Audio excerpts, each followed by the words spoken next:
Okay, so first step will be writing the given data. First step will be writing the given data. Okay, so that given data in this question, so body start with a velocity of 3 meter per second. So initial velocity will be 3 meter per second. Okay, that will be value of u, and moves in a straight line with constant acceleration. So a acceleration is constant. Okay, if the velocity at the end of 5 seconds, so time is given, so time 5 seconds, and at the end of 5 seconds velocity is 5.5, so final velocity is 5.5 meter per second. Okay, and we have to find number 1, the uniform acceleration. So a will be a question mark, and the distance travel in 10 seconds. So we have to find out the distance travel when t equal to 10 seconds. Okay, so first so the acceleration is constant, so we can use equations of motion. So I'll write that equation: s is equal to ut plus half a t square, v square is equal to u square plus 2 as, and v is equal to u plus at. Okay, so we'll see which equation we have to use, either equation 1 or 2 or 3. Okay, so first we have to determine the acceleration. Initial velocity is given, final velocity is given, time is given. Okay, so here equation number 3 we can use.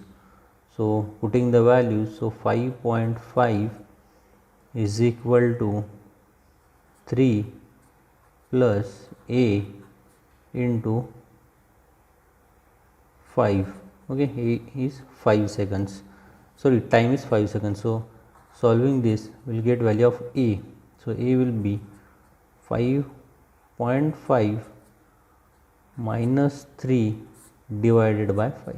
Okay, so solving this, you will get value of a as, okay, solving this will get value of a as 0.5 meter per second square. Okay, so that will be our first answer. Acceleration at time 5 seconds is 0.5 meter per second square. So this will be the constant acceleration. Okay, this will be the constant acceleration. And the second thing, so that will be the displacement when time is 10 seconds. So using this first equation, I am directly putting the values, so that will be s is equal to ut.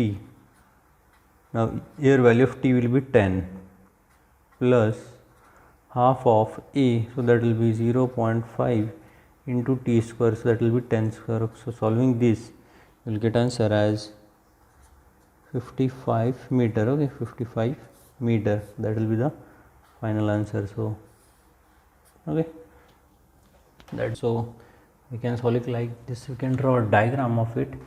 So let's say here that car is there, and the driver of a car saw a traffic light, okay, which is 300 meter ahead. Okay, which is 300 meter ahead of him. Okay, now the initial velocity of the driver is given, that is 72 kilometer per hour. Okay, 72 kilometer per hour. Then that traffic light is time to red for 30 seconds. So t time he has is, sorry, 20 seconds. Okay, 20 seconds that driver have. And what you have to find out, so determine required uniform acceleration of the car. So a, okay, value of a will be a question mark, and second, the speed with which the motorist crosses the traffic light. Okay, so velocity, so acceleration and velocity we have to determine. Okay, first of all, so here time is given in seconds, distance is given in meter, but this velocity is given in kilometer per hour. That velocity is given, initial velocity of that car is given in kilometer per hour. So first you have to convert that. So that will be 72 kilometer per hour. So that will be equal to 72.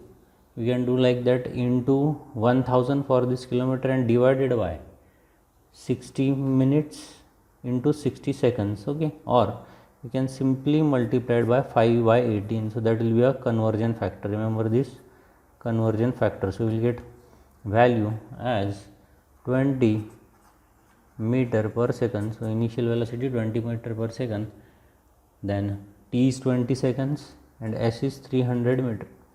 So that simply means that driver has to pass this 300 meter distance in 20 seconds by this velocity, by this starting velocity. So what must be its acceleration? So for that, using the first equation of motion, so s is equal to ut plus half of et square.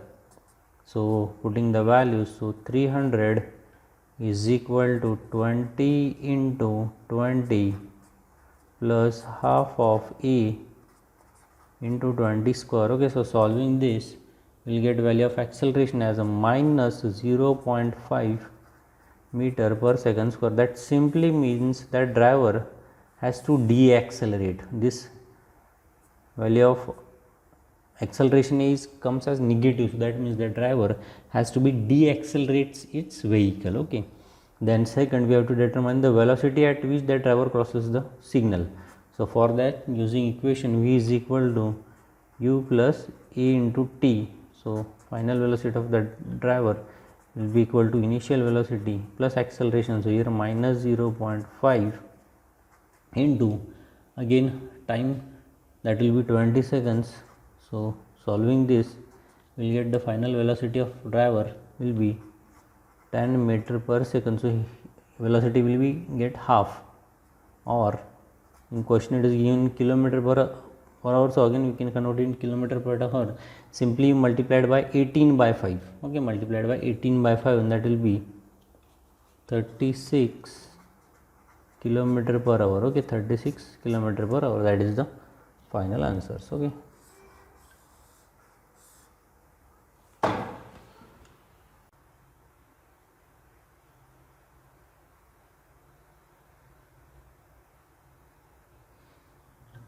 Okay, so for this numerical we can draw a diagram like this. So this is the tower which is 50 meter high. So a stone is dropped from the top of the tower. Okay, and at the same time another stone is thrown up from the foot of the tower. Okay, so this second stone is thrown like this, this first stone is coming down. Okay, like this.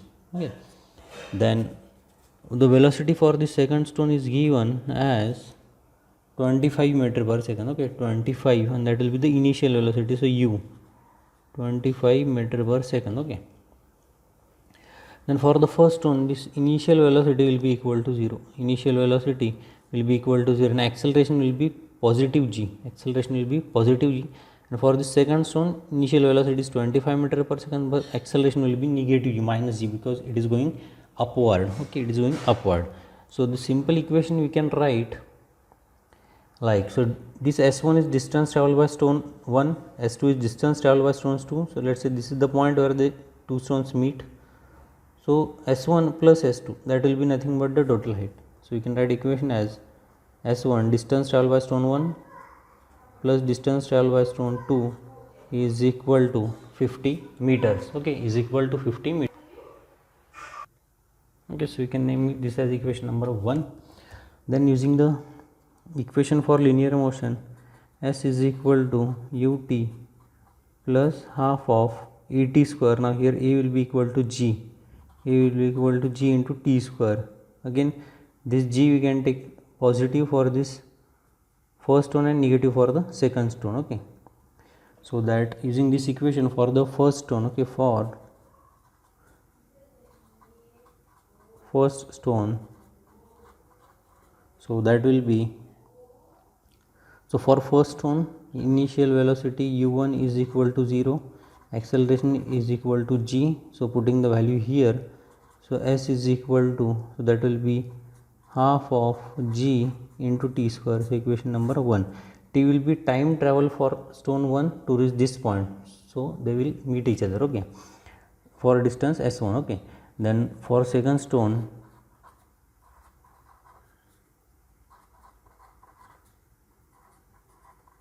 okay, we have named this as equation number 1, so we can name this as equation number 2. Then for second stone, so we can write again for second stone, so initial velocity is 25 meter per second. Acceleration is equal to minus g. So s2 is equal to 25t minus half of g into 25 square. Sorry, this is value of u.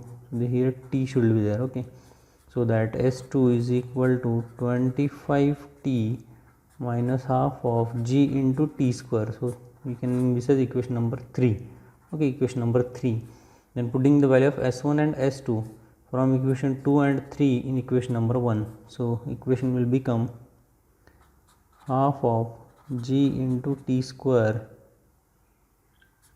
plus 25t minus half g into t square is equal to 50.